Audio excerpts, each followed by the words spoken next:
Hello,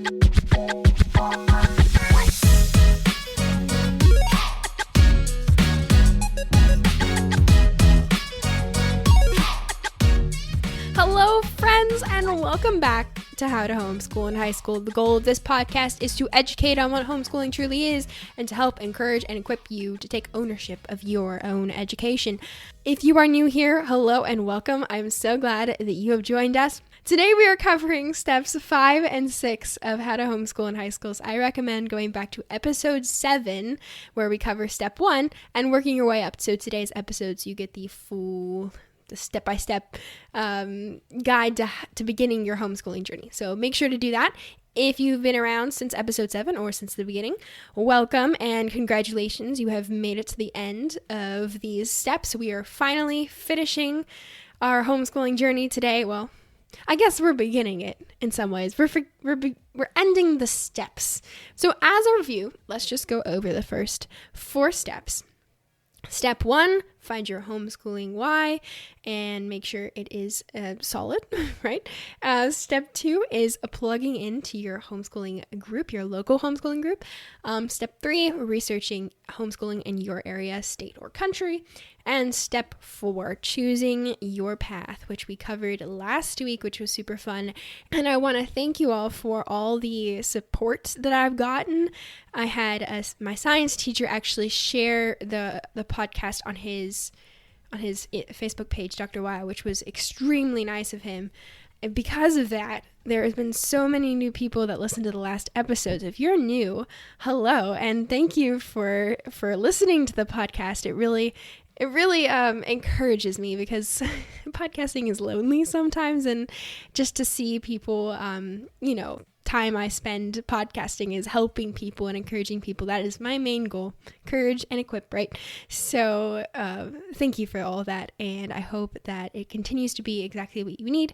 And if you have any questions or any suggestions or anything, feel free to email me because I want to make sure this is as helpful as it possibly can. On that note, step 5, which is my loose end tying up step here, is finalizing your homeschooling plan. Here is a few things that I have about this step. So it's kind of just like look over your research, look over your paths that you researched, kind of pick the ones that you want to go for. Like this is just the time where you're kind of reevaluating, you go back to your why.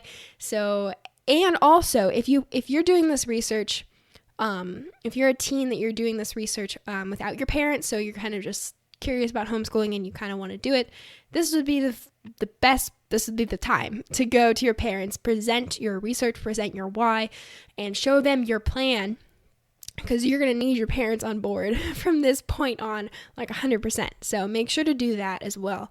I also want to mention something called an evaluator. I think I have touched upon it before. Most homeschooling families know what an evaluator is, but just to clarify, it is a person that is a verified teacher, and they look over your work that you did throughout the whole homeschooling year, and then they pass you. So they send something into the school district. It's very, very, it depends on your area, 100%. So it doesn't, like, some states don't even need an evaluator. Some states need an evaluator. Pennsylvania is one of those. So the great thing about an evaluator, and why I'm putting it in this step, is that it's important.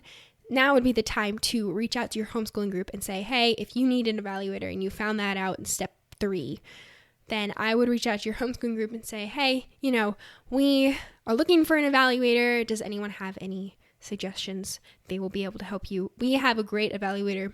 He is a college professor and he taught in the school system for a while. So he knows a lot about what's going on in the education world. So we always appreciate his opinion, and he's very helpful in transcripts and diplomas. So he was the one that found us our diploma and walked us through everything we need to do.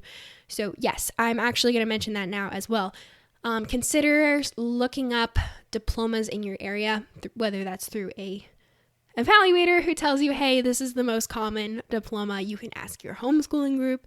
But the reason you want to know your diploma is because your diploma will determine what you need to get done in your school year. So what do I mean by that? Well, for me, at least, I need a certain amount of, you need a certain amount of credits to graduate and everything. But I need like 2 years of language, 3 years of science, 3 years of math, 4 years of English. So my diploma keeps me from graduating early just from the fact that I need 4 years of English. That's the only one that I need. So that's a little bit of an annoying little thing. But you should, by having a diploma, it will help you map out how you want to organize your schooling and what you need. If you're coming from public school and you have been in public school for 2-3 years, maybe this is your senior year, your junior year, maybe it's your sophomore year, you might want to, you're going to need to actually, you're going to need a request to get a partial transcript from your high school, so you don't have to repeat those, you don't have to repeat the things that you already did. And so you have that in the future when you finish your schooling. So that's all stuff that you can reach out to people about and contact them. Maybe you've researched it already. So just kind of stuff to think about as we kind of start homeschooling after these 2 steps.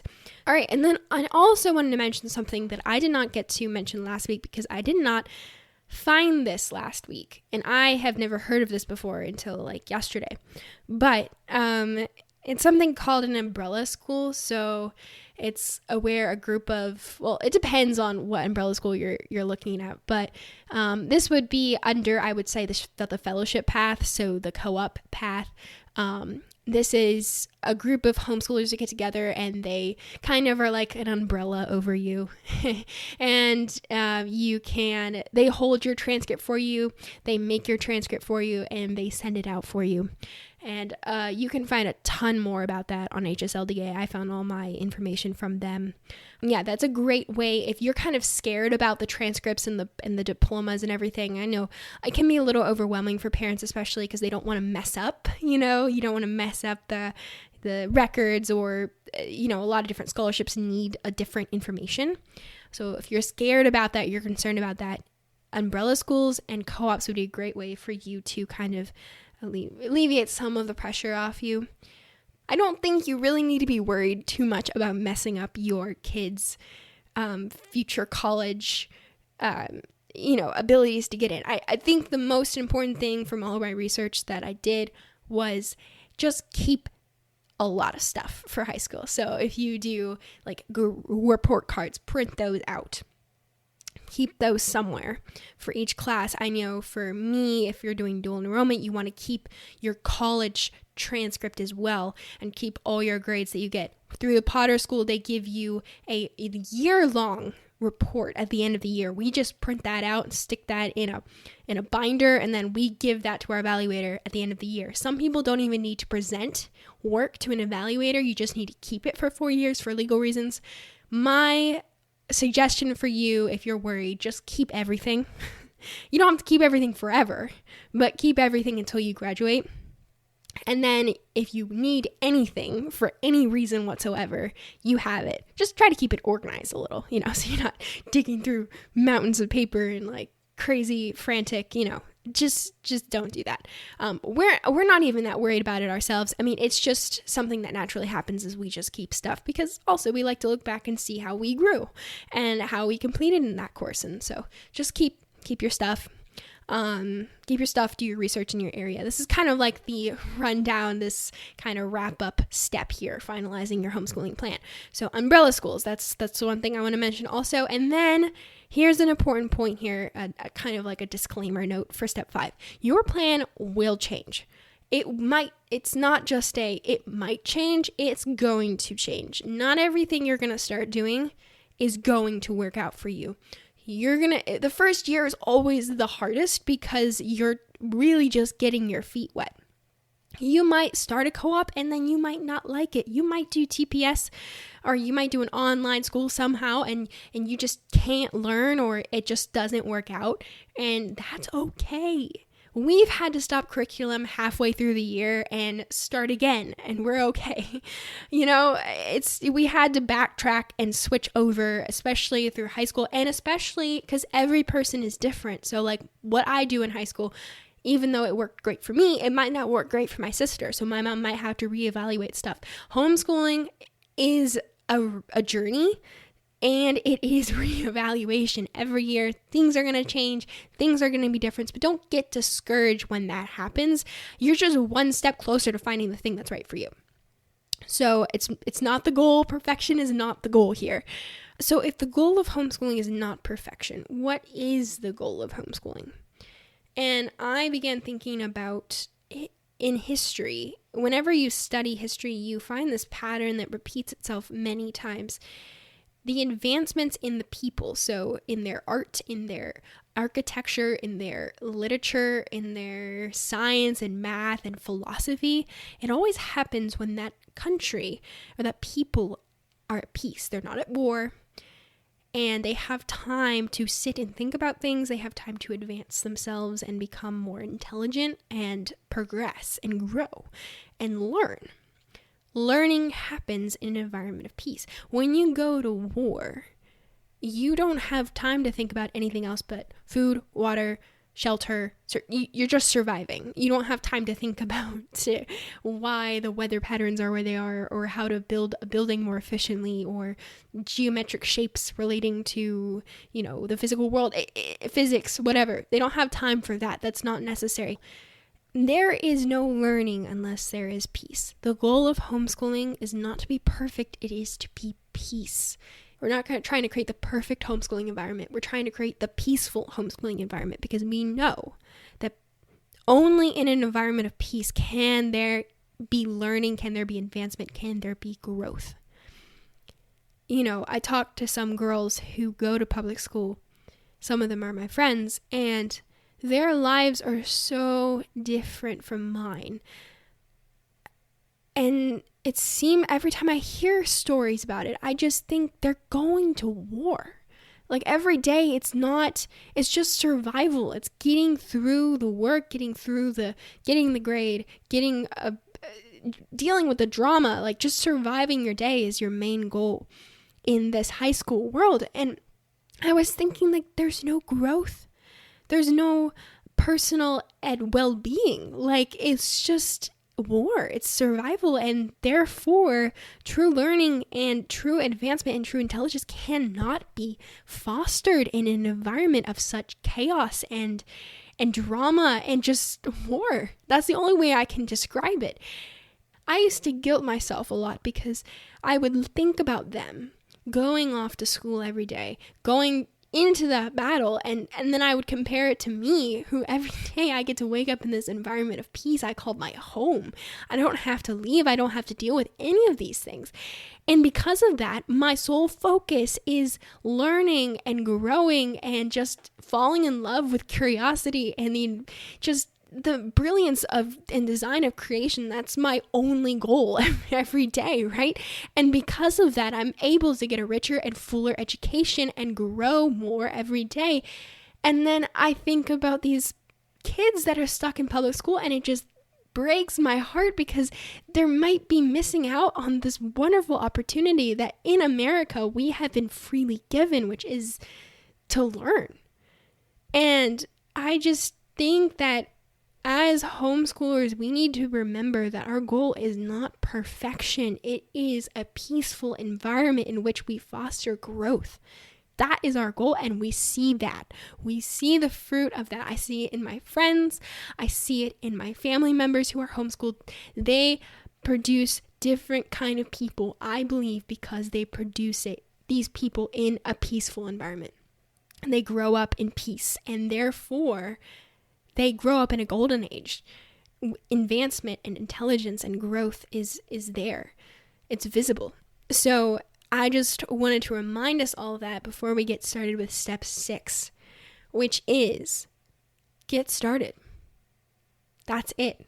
It's time to go for it. And honestly, this probably is the most frightening step out of all of them because it is the jumping off the cliff. It is the first true step. And you have your homeschooling community by now. You have your tools. You have the support you need. You just need to go for it. It will be worth it if you put in the time and energy. It will be worth it. And this is where your why becomes really important. You need to remember why you started. because it is going to get tough. And this first, actually, oh my goodness, we're actually going to do this. Just realize that you're not alone. Number one, you're not alone. I've done it. My friends have done it. A ton of people have done it. You can totally do this. You can do this. And just because you run into problems and just because you're going to fail a few days does not mean you can't do it, right? That doesn't have any measure whatsoever. It's just believing that you can and then doing it. And I hope that through this podcast, you've been encouraged that this is a worthwhile pursuit in your education. It does have benefits and it does have fruit that you can see in homeschoolers. So please don't let fear stop you. I was scrolling through Instagram a few weeks ago and I came across, I love these, the reels that they have, the inspirational quotes that come on, whether they're from film or actual people. So I came across this one and I just thought it was very appropriate for today. I have never seen the movie. It's called A Most Violent Year. So I've never seen that. I don't think I ever will. But this is the quote. "When it feels scary to jump, that is exactly when you jump. Otherwise, you end up staying in the same place your whole life." And I just thought that was so appropriate for today because this is the point at which you jump. This is the point at which you take that step. And if you don't do it, you're never going to do homeschooling, right? This is it. You just got to go for it. And I love when it says that when it feels scary, when you know that this is real. Whenever I posted my first episode, I took that jump and it was really scary, and it was the point at which it was the most scary because it was real. It was really going to happen. My voice was going to be out on the World Wide Web, and that's when I went for it. And if I didn't, then this would never be a thing, right? So you are on a journey. You're gonna make mistakes. I will do my best to help you as much as I know I say this every week, but it's true. If you have questions, if you have concerns, like I said, email me. My email is hshighschool@gmail.com. I'm still really bad at saying that. It is linked below. And please don't hesitate. I would love to reach out to you. I would love to answer your questions and even answer them on the show as well. So this is it, guys. We've made it to step 6, the final step. Get started. So congratulations. We've made it to the final step and I just want to congratulate you. You've made it here. You're about to join us homeschoolers and enter a whole new world of education. And this is very, very exciting, my friends. Remember, we are rooting for you. We are behind you and you are going to do great things through homeschooling.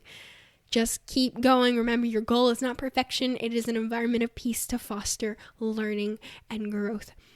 So just as a little bit of a preview, over the next few weeks, we're going to be beginning interviewing again, which is going to be really fun. We're going to have roundtables. We're going to have interviews. We're going to have curriculum showdowns and debates and stuff, which is going to be super fun. We're just going to talk all things homeschooling. So it's going to become a really fun little commonplace for us homeschoolers to just talk about stuff that's going on, stuff that we really love, and get a feel for home and get inspired by homeschoolers. I have some really great homeschoolers. I have authors and bloggers and Etsy store owners, and athletes. So we're going to have a really great time talking to them about their experiences and getting inspired, which I am excited for. And we're also going to be going in deeper into things that I've talked about in this episode, like evaluations and all that fun stuff, and the last episodes. So online schooling, cyber-schooling, etc. That stuff is going to be talked about in greater detail over the next few weeks. So I think it's about time for our question of the episode. Today's question is, what are some of my favorite resources for homeschoolers? So I've already shared some of them before, but let's just talk about them in greater detail here. HSLDA. It is incredible. I mean, honestly, I was doing research on, like I said, homeschooling portfolios, and they literally have their own transcript system. right there.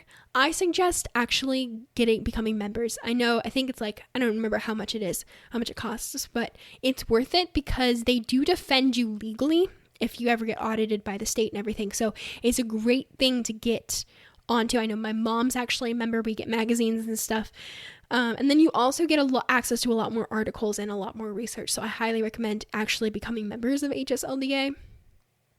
And also, if you didn't know, they have a podcast.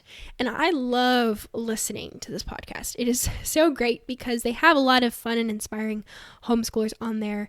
It is directed towards, parents, but I enjoy listening to it. It's called Homeschool Talks with HSLDA. And if you're looking for a great interview, I listened to their episode 95, which was Homeschool Graduate's Journey Through Harvard. So I found that absolutely fascinating. And it was very relevant for me because, I just wanted to hear how was a homeschooler's experience in Harvard? It just sounds so cool. And so if you're looking for a great podcast, I highly recommend their podcast. Great resource for homeschoolers. And then we also have, what's next? The Homeschool Dropout. This is another podcast that I recently came across the other week, actually. And it's actually very new. It's kind of around when I started. But it's great. I absolutely love it. I recently listened to the episode number 18. Team Homeschooler weighs in on social media, college, and leaving behind high school.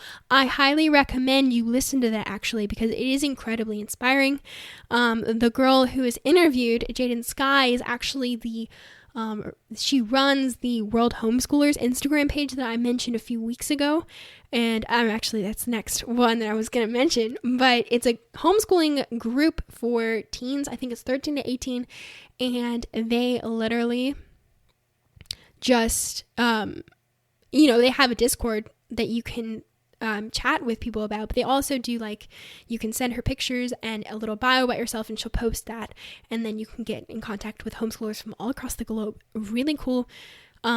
Really cool interview. I highly recommend you listening to that and checking out the Homeschool Dropout podcast, which is very inspiring as well. I'm looking forward to finishing the rest of those episodes. Okay, so the next one is a generic. It is homeschool Facebook groups. This is an incredible resource. So if you are a parent and you are looking, if you're on Facebook, or if you're a teen that you're on Facebook, I'm not on Facebook, so I don't really understand Facebook that much. But I know that there are tons and tons of homeschooling groups. We have one. Our Western Pennsylvania homeschooling group has a Facebook group. That's where you go to ask questions, and you will get people that answer you. So please get into some homeschool group, whether it's worldwide or just very specific to your area. I highly recommend doing that. The next thing I wanted to talk about is a Read Aloud Revival. So it is a podcast as well. They also have books, and it's just a really cool, she's just a homeschool mom who decided to talk about her homeschooling experience and get people excited about reading. I absolutely loved hearing her speak at the Great Homeschool Conventions, and she is coming back, so she's going to be there this year. So I highly recommend checking her podcast out as well as her website. And she has the great book called Teaching from Rest, and it's kind of leaning towards what I talked about earlier, which was teaching, creating a peaceful homeschooling environment is our main goal. So check out Sarah Mackenzie's Read Aloud Revival. And then we have GHC, the Great Homeschool Conventions. So I'm actually going to have an episode about the Great Homeschool Conventions because they are coming up. I'm looking at their website now. They have one in Missouri that's from March 16th through 18th. They have South Carolina, Ohio, California, and Texas. So that is where they are. We go to the Ohio one, and we are going this year. Just great encouragement to the homeschool family. Highly recommend that. I will be linking their website below, so be sure to check that out. Some books here for you too, actually. The Well-Trained Mind, A Guide to Classical Education at Home. My mom called that book the Homeschooling Bible for the longest time. It is by Susan Wise Bauer and Jessie Wise, and it's just a great way to get a perspective on homeschooling, the classical education perspective. So lots of books, lots of reading. It's a great book. I've never read it myself. My mom loved it. That's the book that she actually read when she decided that we were going to homeschool on her own. So great book there. And then the next one is Dumbing Us Down by John Gatto. And that is just an in-depth, he's a school teacher. He talks about his experience in public school. Again, I have never read it. It's on my reading list this year. I will be reading it soon. And I probably will do an episode about it just because it is such a great book for homeschoolers to read. But that is it, my friends. Thank you so much for joining me for this episode. And thank you so much for all the support that I've gotten over the last few weeks. That has been extremely encouraging to me. And follow us on Instagram if you are not. My Instagram account is actually linked below. Depending on what platform you're listening on, but I will actually say my Instagram, how_to_homeschool in high school. Find us on there, and I'll be posting some more stuff this week, which is exciting. And then, yes, email any questions you may have, and I will see you all next week for episode 11. I hope you all have a blessed week, and I will see you then. Bye!